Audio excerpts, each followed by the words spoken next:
Hey, welcome. So today is our Relax into Health, Wealth, and Happiness meeting, and it's nice to have you here.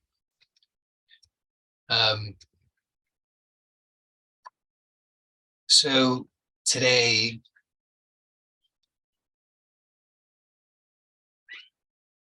I'd like to start with a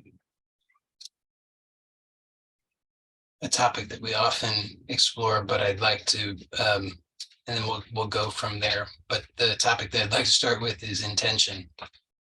And it's possible that you might think, if you've, I think most people here have heard me speak about this quite a lot, and so you might think, oh no, not again. But I really sincerely believe that it's that important, and it's something that when we really understand it, then it's not even so much the starting point, it's the complete thing in and of itself. And so it's really that important.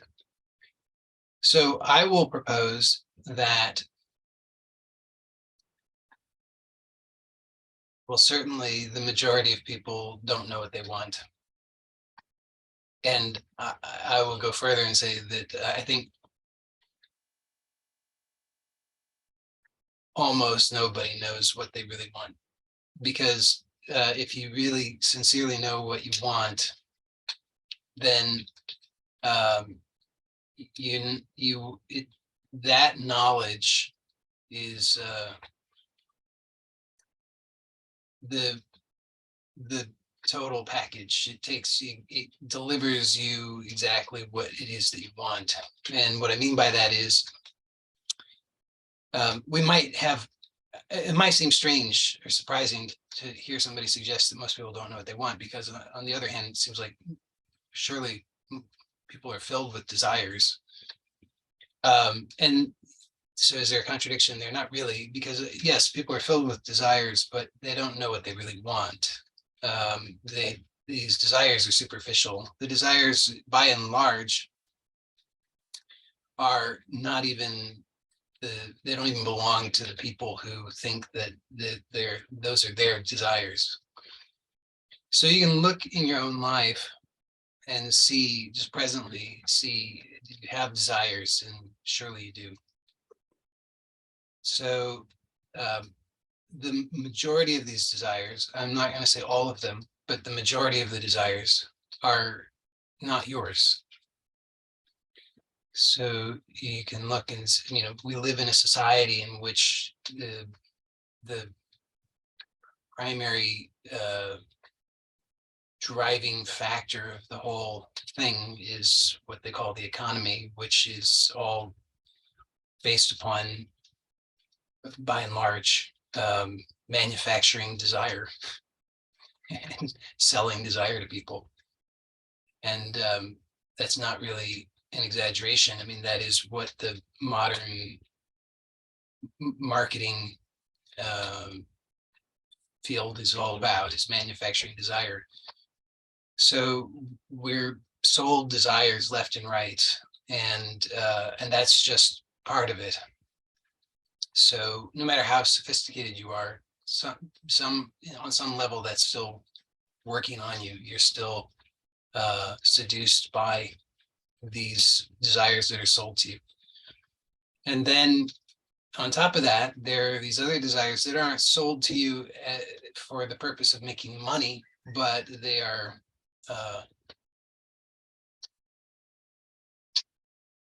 they have been given to you, and sometimes they're well intentioned, because sometimes the desires that are these kinds of desires are people who are promoting them believe that these are good desires to have. And so those, what I'm talking about there, are the kinds of things that are given to us by parents, teachers, people who, no matter how misguided they might be, they believe on some level that these are good things to desire. So whatever that might be, it could be things that the culture tends to support as being good things, like you should desire to be selfless, you should desire to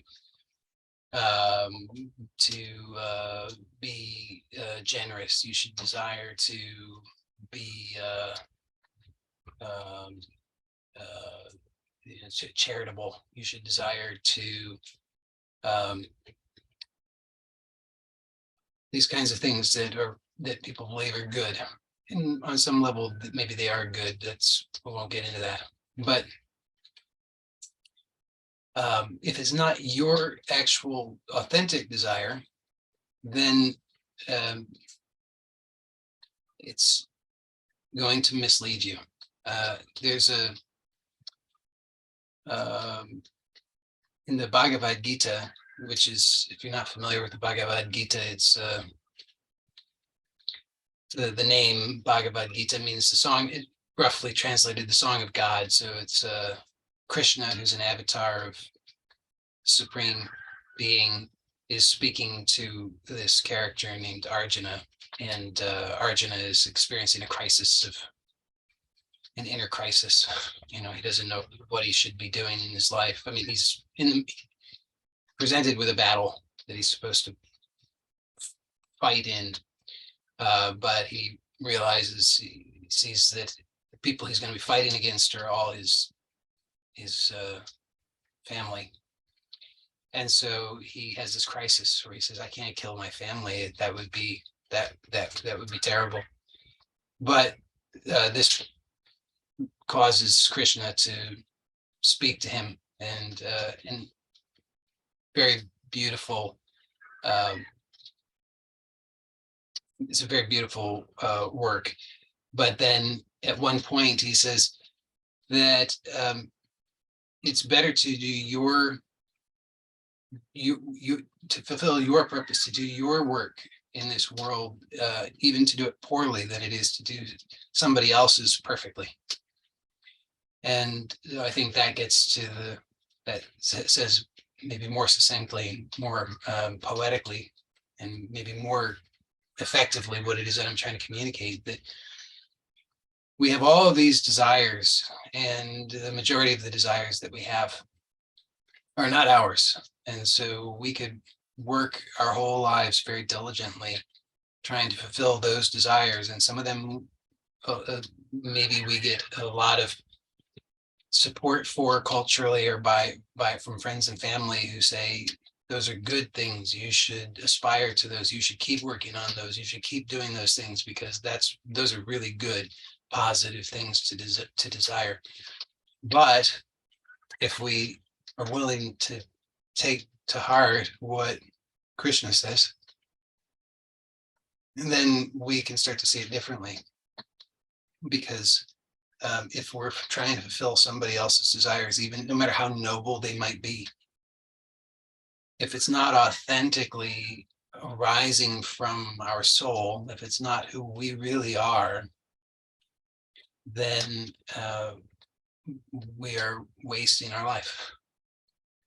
Because if you can't do the thing authentically, no matter how noble it is, then you're living superficially rather than from the depths of true being. And so then this would naturally lead into the next point that I'd like to address, which is, so if we can recognize, okay, I have all of these desires, but the majority of these desires, even though I'm attached to some of them I can see I'm not that attached to. Like, do I really need the big screen television? No, that's not a noble desire. It's not really going to fulfill me. I don't need that. I don't need the gourmet meals, and I don't need the the spa vacation, and I don't need all those things. Those things are not in of themselves going to actually fulfill me deeply. So I can see, okay, those things are desires that I've acquired from outside, to the extent that I have. I mean, some of those things might be authentic desires, I suppose, but to the extent that let's say the Lamborghini. Nobody needs the Lamborghini. Maybe we can all agree on that. So these things I can see easily, okay, I don't really need those. Those are not authentic. They're not going to fulfill me. They're not true. So we can set those aside. But then some of the other ones we maybe have attachment to, I think, but I should be saving the animals, and I should be, donating my time at the soup kitchen, and I should be doing this thing, and I should be doing that thing. Well, maybe you should, and maybe you shouldn't. The thing is, we need to be clear about whether or not it's really true for us in this moment. So then we might want to know, well, how can I know what are my true desires? How is that? How can I actually connect with that? Because if you can see and recognize the value of knowing what is true for you, what you really want, what will actually fulfill you, then you would see the sense in needing to have clarity about what that is. So then in order to gain clarity about that, well, where can we look? So obviously, I say it's obvious, but it has to be pointed out, because otherwise we will miss it. In order to find that out, we have to look, at least metaphorically, we could say within. Because if we're looking externally, if we're looking to anyone or anything else, then clearly that's not going to be able to tell us who we are and what's true and what our authentic desire originating and emanating from our soul is. So that's very challenging, I think, for many of us, because we're not accustomed to that. Usually we are so accustomed to looking for some kind of validation externally. But so the next thing that I want to make, the next point I want to make in regard to this, and this hopefully to be helpful, is that it can be very valuable to start to recognize that the truth, or let's put it this way, the true life, our true life as it is actually, truly, is, and I often make this point, is lived from the inside out, not the other way around. But of course, most of us are accustomed to living our lives from the outside in. Most people don't even know that there's another option. And of course, there can be a mistake made here, which is to be narcissistic in the negative sense. And I'm not advocating for that. But because narcissism in that negative sense is, I just want to be clear about it. That's not, when I say living from the inside out, I don't mean that. I don't mean living in some kind of bubble. I mean to look within and find the totality within, not an isolated thing within, but to find that the source of life, the true life itself, is infinite, unbounded. And so when we look outside and we look to the infinite, we find that unboundedness. But we can also find the same when we look within. So the two, we could say, extremes, they go to the same place. Infinity is infinity, whether we perceive it outward or inward, it's the same infinity. And the inside has the advantage of being highly accessible. So we need to look within, and this is a big challenge for us, because we think, but I need to keep looking outside for some kind of validation. So in a sense, we don't trust this inner looking. But this is what we have to learn to trust, because otherwise we keep undermining our authentic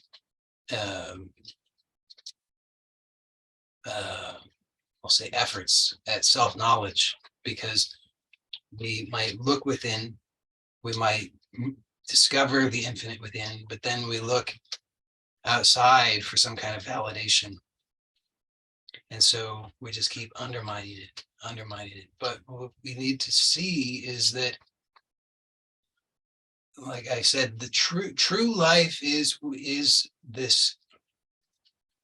what we find within, and that we can understand that what we see outside of us is actually ultimately a reflection of the clarity or lack thereof that we have inside. And so if we don't have clarity about what is actually true within, then we'll have that confusion on the outside as well. And then we'll be easily seduced by all of the external borrowed desires or acquired desires, rather than trusting in the authentic truth that's emanating from within, emanating from the soul. So, but again, the challenge, one challenge, I suppose, is in this process is a lack of trust on our part in the truth or totality or completeness of what it is that we discover within.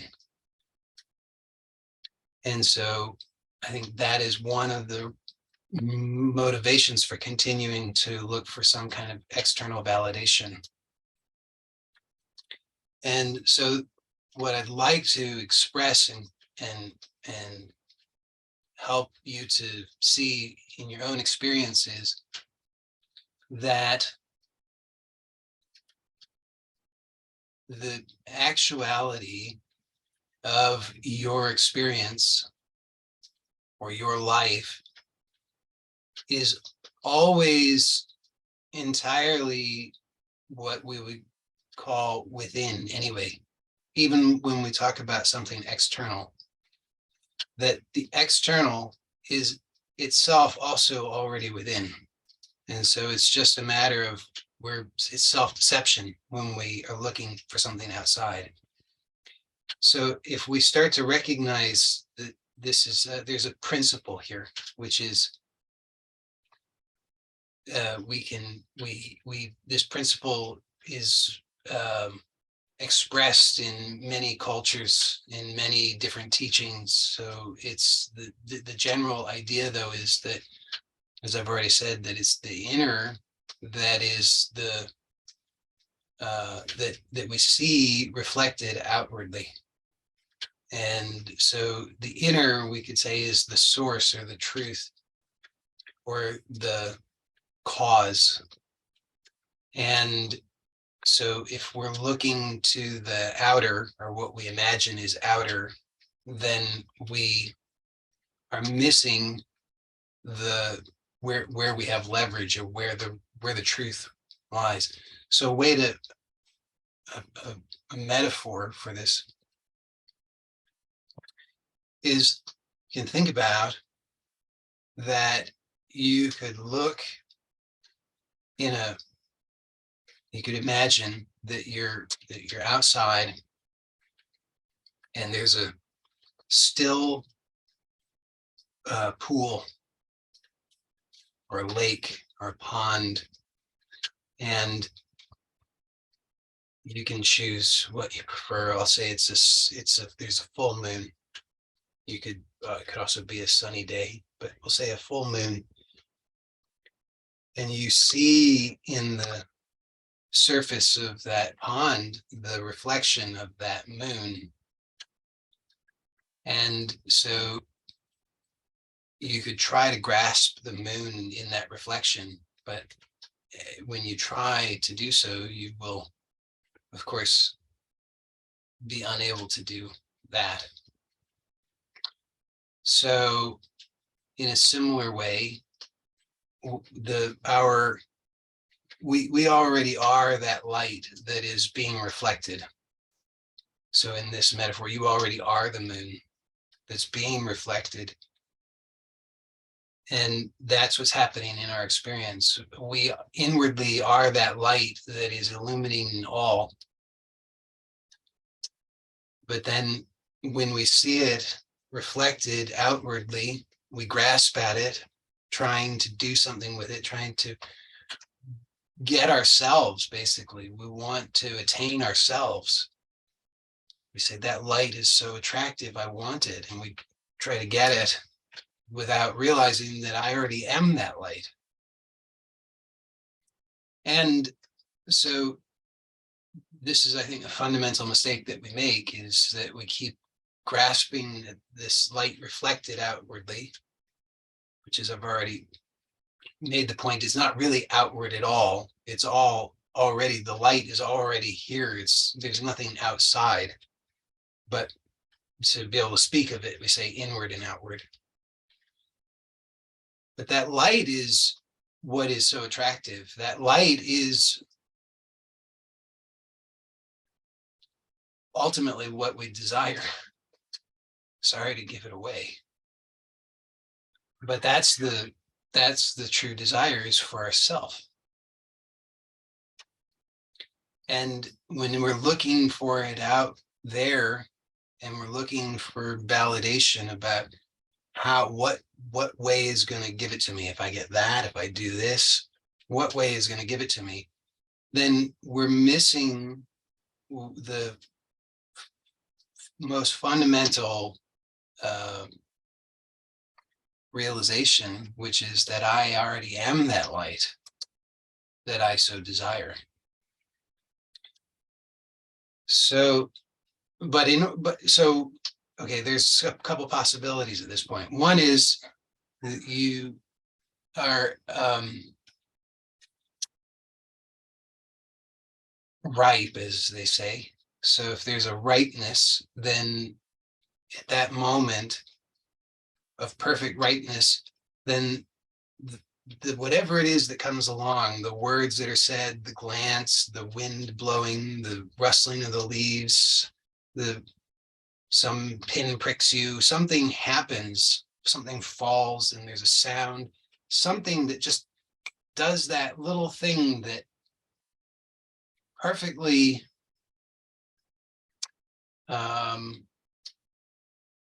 perfectly helps you to be aware of that rightness that's already the case. In which case, then hearing these words, there's just a realization. So it's like the story of the finger pointing to the moon and mistaking the finger, but the finger is pointing to the moon. And so in a moment, there can be the realization, and then there's just the looking and the noticing, and then everything just clicks, and there's the knowing that I am that. So that's a possibility that can happen, that you can just, right now, there could be that rightness, in which case then there's just the looking and the knowing, the recognition that I am that. And that happens regardless of, all the words that are being said and the logic being used and the imagery and all that, that's all useful to a certain extent. But at a point of rightness, then all of that is set aside, because all of that is the finger pointing to the moon, and that has to be left so that there can be the recognition of what's being pointed to, in which case all of that's no longer needed. So that's a possibility. On the other hand, it's also possible that that rightness is not the case yet, in which case, what can we do to facilitate that rightness? So I look at these things a lot, and I think that a big part of what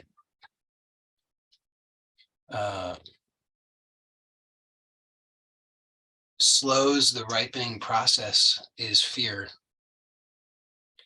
And so we want, I think, to address the fear and help ourselves to clear the fear. So it's convenient when things rhyme like that, so we can clear the fear. And one way that I'll suggest to do that is to see what's being described here, which is that all of everything that is happening in your experience, which is all that you know, is, and this is I've already said this as much because I've said it's happening in your experience, but it's happening in your experience, not outside of your experience. And that might seem like a totally stupid thing to say, what a waste of time to make a circular point like that. But let it in, even if you've heard it, because I'm sure you've heard it from me before. But even if you've heard it and you think, oh, I already know that, just accept that you don't yet know it. You know, I say the words and I'm hearing them freshly. I'm looking freshly. So if I'm the one saying the words and I can admit that I don't know, and so I can look, so I know you can too. So just set aside anything that you think you know and just look and see it in a fresh way, that all that you know is your experience, and everything that's in your experience is in your experience, not outside of it. So the whole outside world, the whole everything out there as we conceive of it, is actually happening in your experience. And so everything that you hope for and everything that you desire is already in your experience. That's interesting. But for this moment, we want to flip it and look and see that also everything that you fear is also in your experience. So just notice, just invite yourself to open to or consider, just be in thought only or in imagination, just to open to an exploration of fear, what you fear, how you fear, what your experience of fear is, what is associated with fear for you. So there might be certain images or sensations, thoughts, and I'm not asking you presently to do anything with them. I'm just saying, just open to a consideration of that, just to imagine that, just to allow some of that to surface for you, so that we can explore that together and see that what it is that you fear, the projection of that fear, the thoughts about it, the images, all the content, whether you're thinking about it now, which you might be doing, or even if it was to actually come to pass, even if that the things that you imagine are fearful were to come to pass, so that if those sensations actually came to pass and those images actually came to pass, and the thoughts that you have, that the events were such that you would say these thoughts are about what's actually happening presently. If all of that actually came to pass, still all of that would be in your experience. So it's always in your experience, whether you say you're just imagining it, or if you say no, but it's really, really actually truly happening. In any case, it's still happening in your experience, not outside of your experience. And so notice then, the reason I keep going on about this is that it's very powerful to recognize this, because then you can see that you don't have to wait for it, that it's already here. So a lot of the time we're trying to postpone it. We're trying to avoid the fear, trying to put it off until some later time when it will be inevitable, or so we imagine. But to notice that it's actually always here. It's not ever somewhere else. It's not going to be somewhere else. It's not going to be outside of your experience. It's always in your experience, and your experience is now. So it's the thing, the fear is also now. So then you can start to see how you try and protect yourself from it, or avoid it, or hide from it, or control it, or manage it, or distance yourself from it, or various strategies that you employ, trying to do something with it. And just start to see that it's really quite painful and miserable and pointless. So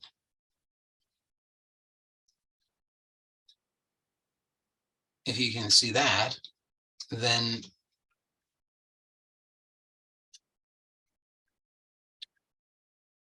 I guess you should ask yourself a question to see what you want to do about any of this. And the question I would propose is you could ask,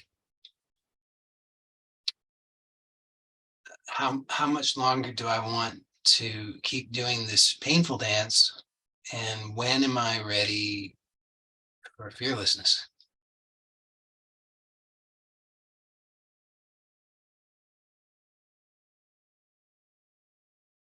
Maybe you find that you don't want to do that painful dance any longer and you're ready for fearlessness now, which would be great. So if you find that, then the good news is now you've discovered what it is that you truly want. You actually want fearlessness. And the brilliance of this is that the fulfillment of the desire is already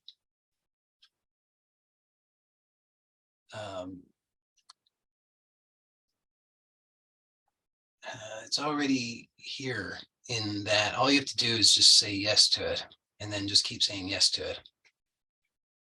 So that seems strange. Maybe that doesn't even make any sense, what I've just said. But if you can, this is contingent on you having recognized that you're ready for fearlessness now. If you're not sure about that, if you haven't found that to be the case, then why not? What is it that you're going to do instead?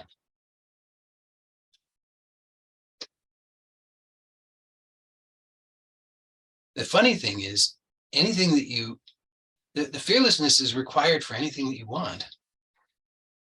So even to get the Lamborghini, you have to have fearlessness. This may be just contextual rather than universal, but you need to have it in a contextualized sense anyway. So why bother with just the trivial things when you could go for gold and you could have the thing that gives you everything else? So I'm just proposing that the fearlessness actually is the keys to the kingdom, as it were.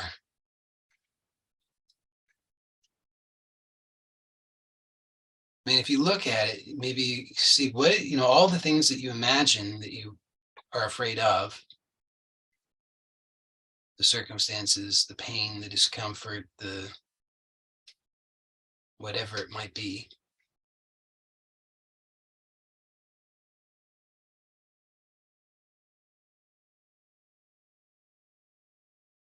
Those things in and of themselves are not the problem. It's just the fear, and not even the fear, but the avoidance of the fear, or all of the management or attempted management of the fear, or the attempts to postpone the fear. That's the problem. So to be fearless then means that you can experience yourself unconditionally. there's no conditions which will interfere, because you'll say, hold on a second, I've got to hit the pause button on life, and I've got to give my energy to trying to postpone fear or manage fear. But instead, you just say, the infamous words of former president of the United States, bring it on. Didn't work out so well in that case, but can just accept that what's happening is not problematic.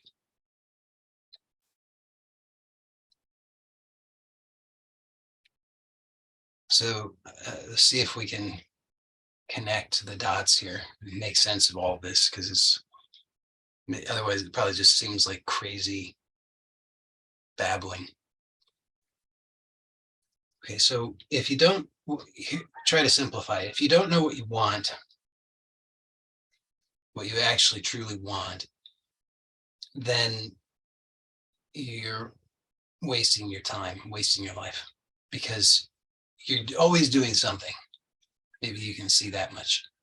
Always doing something, even if what you're doing is just imagining or thinking. So you're always doing something. I mean, even if you're not doing those things, you're breathing. And so there's some kind of action happening. And that action has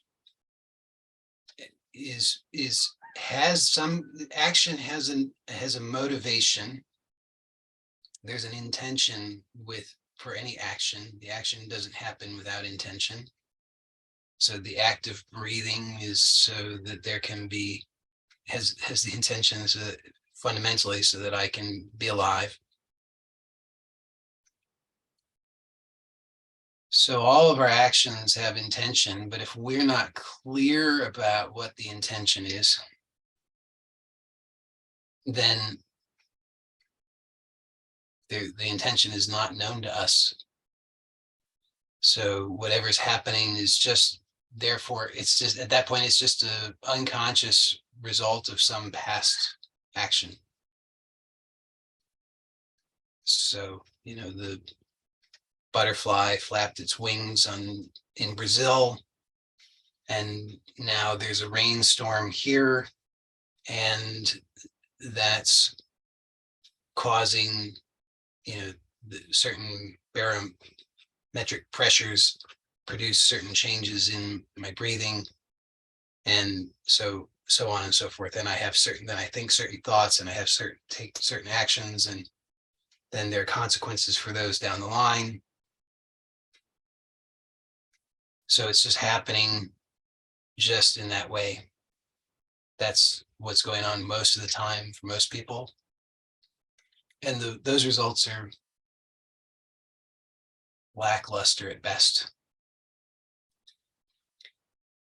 But if I know what I want, then all of my actions will be coherent, in alignment with what I want. Even if it's a stupid desire, if I know what I want, that's why I say you have to have some level of fearlessness even to manifest a Ferrari or a Lamborghini or something like that, because you have to know what you want, and then you have to have the follow through. And that follow through requires that you're willing to overcome certain barriers that you otherwise would not overcome because of fear. So if I know what I want, even if it's not something that I actually deeply want, but even if it's the Lamborghini, that provides me with the direction and the motivation for the follow through to take the actions and to be fearless enough to overcome the barriers necessary in order to accomplish that task, that goal. But if I'm not clear that what I want, that my desire is actually emanating from my soul, if I'm not sure that it's authentic, then what's happening is actually I'm still caught in that same kind of large scale vicious cycle of mindless perpetuation of whatever has happened in the past, because then that desire is just it's what that desire was caused by some prior action, and that prior action itself was caused by some prior action, and so forth, back until it all comes full circle back around to something that originated here, but it was done mindlessly or without it being an authentic expression of what it is that I really want. So if I'm not willing to be really clear that what the desire is or the intention is actually emanating from myself authentically, then I'm still caught in this vicious cycle where, okay, I fulfill this thing, I've got the Lamborghini, but oh, now I'm still not happy. So what's the next thing that I need? And then that thing that I'm still not fulfilled, then the consequences of these things start coming back to haunt me because of all the actions I had to do to get to that point. And some of them were not quite good. So rather than doing that, what I'm saying is we want to know, what is it that I really want? So we can look and see, okay, I've got all of these desires, I'm filled with desires, but which of these desires are really true? So we could go at this in longer ways or shorter ways, and rather than taking the long approach, I'm proposing kind of a shorter approach, which is that we can just kind of get to it and see, what is it that will help me cut through all of this? And what will help me cut through all of it is fearlessness. Because if I'm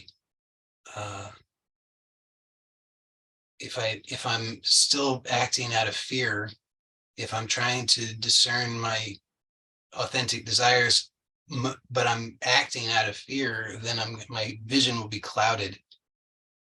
I won't be willing to boldly go all the way in order to see what needs to be seen so that I can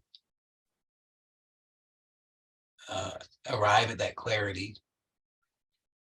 So I'm proposing a shortcut, which is that we can just see that what I really want is fearlessness.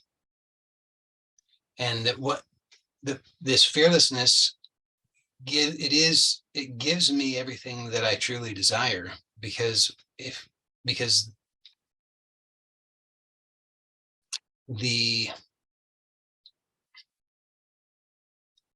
I'll just try to connect the dots on this, that the inner experience is all that really, it's all that I really have. So all the rest of it, anything that I think about, that I think I might attain or want or not want or any of that, that I imagine is outside, it is that's delusion, because the only thing that I'm ever going to have is my experience, and I already have my experience. So rather than chasing after things that I imagine are going to come to me later in time from the outside,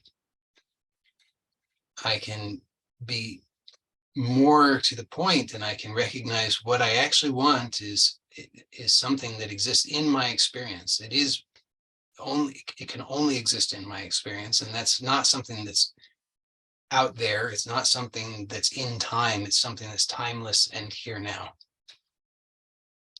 And then I can see, what is it that's interfering with my realization of that? It's not time. It's not distance. It's not any of those kinds. It's not, I don't need to acquire anything externally. what is that's interfering is fear. I mean, if you think about it, whatever it is that seems to pose a threat or an obstacle to the fulfillment of your authentic desire, whatever it is that you actually truly want, the only thing that's between you and that is fear. Because you could say, no, that's you're wrong, Joey. It's that there's the problem is that I'm having these feelings that I don't like, and if I just need the feelings to go away. Or I'm having these terrible obsessive negative thoughts, or I'm struggling with PTSD, or whatever other kinds of things we might think are the problem. But actually, I'm suggesting it's really just the fear. Because here's a question that you can ask yourself: how do I know that whatever this is that I think is the problem, how do I know that that's a problem? How do I know that this is not already what I desire? How do I know this is not already the fulfillment? And of course, the mind will usually say, that's just crazy talk. I just know, it's obvious that this isn't what I desire. This is painful, and what I desire is not painful. But how do you know this is painful? You say, well, it's obvious. Pain is pain is pain. It's painful. It hurts. But how do you know that that's the case? How do you know that that's true? How do you know? Because there's an experiment you can do. If you were so inclined, I think you need to think, trying to remember how this goes. Something like you need a, I don't remember how it goes. So you'd have to investigate how this experiment works. But there's something that it's a trick that you can do. You need two things to put your hand in, to each of your hands. You need two hands to do this. I suppose you could do it with your feet. If you don't have two hands, you could do it with your 2 feet. But you place one hand into something that's some temperature, and I can't remember now what that is, if it's warm or cool. Must be warm. And then you have another thing that you can put your hand in that's cold, like ice cold. And if you do the experiment correctly, not according to my instructions, but according to the proper instructions, it will trick your nervous system into thinking that you're sticking your hand that you're putting into the ice water. It will trick your nervous system into thinking that you're perceiving that it's scalding hot water instead. And why would you want to do this to yourself? That sounds terrible. Well, it's just to demonstrate to yourself the point that I'm trying to make here is that your brain, your nervous system is just telling you that this experience that you're having is what you think it is. So you call it pain, and it says, yeah, sure enough, it's pain. And it gives you the perception that supports your belief about it. But just see how that's a trap, how we just keep ourselves stuck in this thing. And what if you were fearless? What if you said, it doesn't matter to me if it's scalding or not. Now, please understand, I'm not suggesting you should actually scald yourself. I'm not, there's a fine line here. I'm not advocating for that kind of masochistic kind of thing, but I'm just saying that we can start to intelligently work with these ideas and still being gentle, but with boldness, and recognize I'm not in pain. That's not true. I'm imagining that it's true. I'm perceiving that it's true, but there's no actual objective thing called pain. You see, pain is an entirely subjective experience. So where does it exist? Here in my subjective experience. So, but what happens is we keep believing our own, it's very circular. We keep believing our own thoughts about these things. So we say, well, look, I'm in pain. And I'll start behaving differently when I'm no longer in pain. So we keep working really hard to try and not be in pain. But the harder we work trying not to be in pain, maybe we get some improvement, but then we're still subjectively in just as much pain. That's the problem with this, is that no matter what we do, even though on some level we get some improvement, subjectively, we're still perceiving the same kind of pain. It might show up in a different way, but subjectively, we experience the same level of pain until we finally recognize what I'm clumsily trying to point out here, which is that all of this is happening in my subjective experience. It's not outside of my subjective experience. So all the stuff that I'm chasing after, trying to fix it objectively, won't work. And instead, I need to be fearless. I need to claim my birthright of fearlessness, and boldly, but gently, I need to claim the truth, which is, I'm not in pain. And you fill in the blank with whatever it is. You say, oh, I'm not in pain. That's fine. You're whatever it is that you perceive. I'm overwhelmed by depression or sadness or grief or this, that, or the other. Not to try to whitewash it, not to try and deny it in some kind of unhealthy sense, but to start to see that, yes, there's an experience there, but the experience is a subjective experience, and it's colored by what I call it. And if I'm calling it this, if I'm calling it pain or whatever I'm calling it, and then I'm reinforcing the same vicious cycle. But when I say, look, I'm willing to be fearless here, so that if I stick my hand in this water and my nervous system momentarily, very loudly screams at me that it's scalding,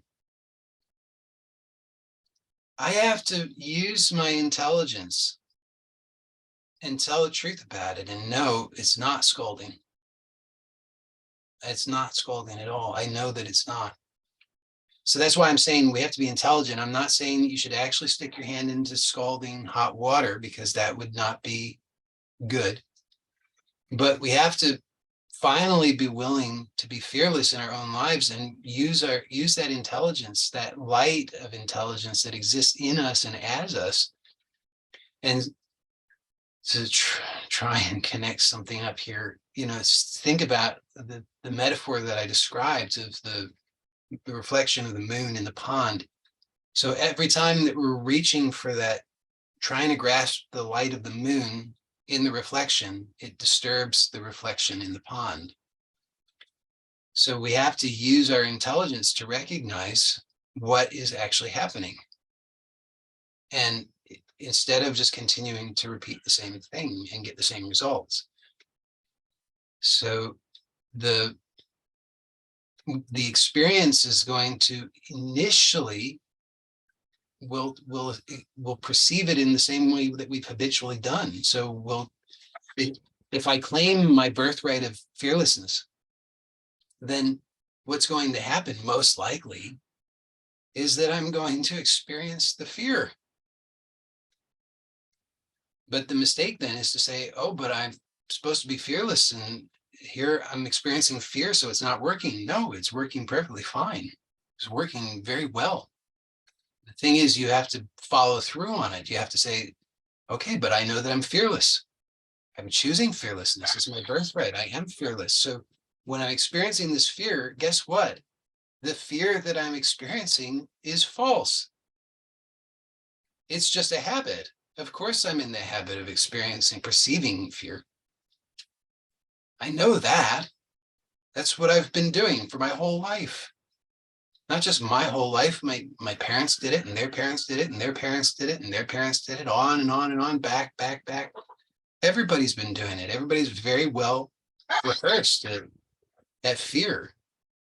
But so when I claim my birthright of fearlessness, then it's an error to believe that I will not initially perceive fear. I will most likely perceive fear. And not only that, I'll most likely perceive that fear to be augmented. But it's like I've put my hand into the ice cold water that my nervous system is insisting to me is scalding hot.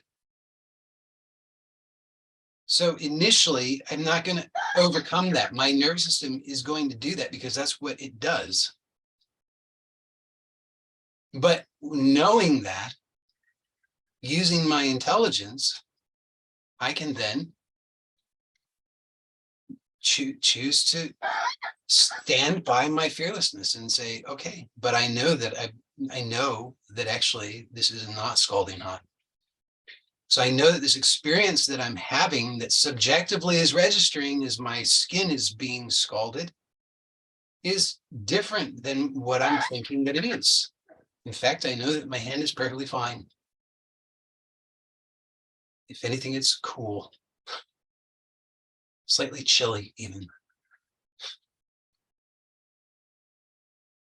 So this is what I'm saying is, in order to know what we want, we have to choose fearlessness, which actually already is what we want. And then we have to be willing to stand by it and follow through on it, so that whatever it is that presents itself and appears out of habit to be something terrible, we have to know that it's an error. It's just an error of perception. And we want to correct the error of perception, because as long as I keep looking in the wrong way, I'm going to keep perceiving in the wrong way, and I'm going to continue to have confusion about what I want and who I am, and I'll continue to act in the wrong ways that are going to continue to reinforce what I don't want. And almost nobody in this world is going to support us in that.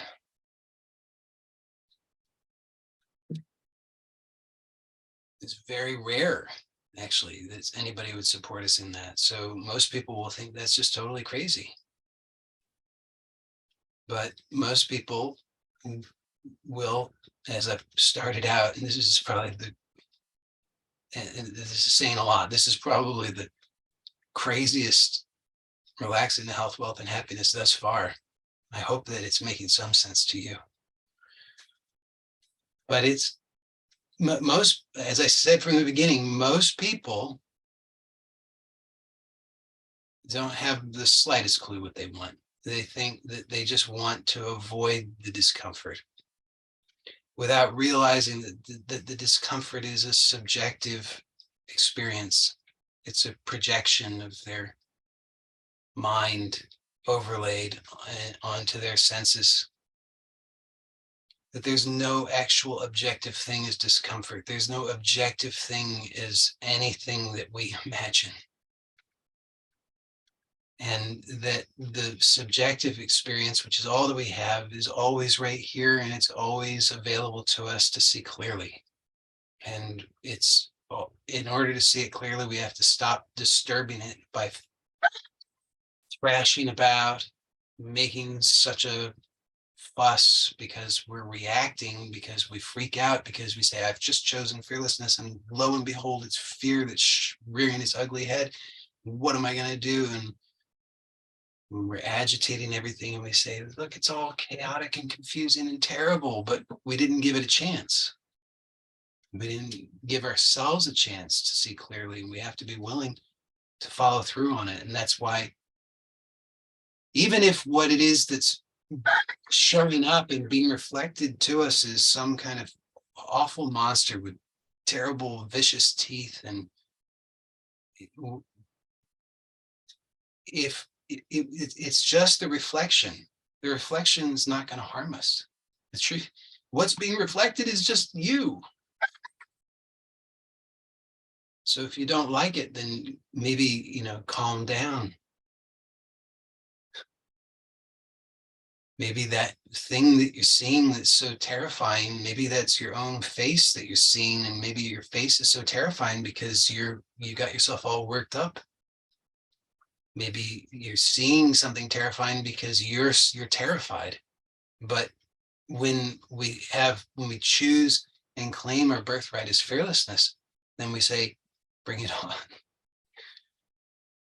Not in a stupid way, but in a calm way, in a peaceful way, in a powerful way. And we say, you who are so terrifying to me, I welcome you. There's a Tibetan Buddhist practice of chost, which is to imagine sacrificing yourself to a demon, to let the demon feast on your flesh and say, holy cow, I thought I was suffering, but look at you. You are really suffering, demon. And you look very hungry. And if you must need this flesh more than I do. So have at it. And you just imagine yourself just laid out, like lying on your back, arms and legs spread, so that you're just exposed, and let the demon just eat at your flesh, have it all. And it's something like that I'm proposing. That's the level of fearlessness, so that you just say, what I'm seeing here is just what I'm accustomed to seeing, and I'm tired of it. And fighting with it and struggling with it and reacting to it is the vicious cycle that keeps it in place. So I claim my birthright as fearlessness. And I stay calm, I stay still, I allow, and I see clearly.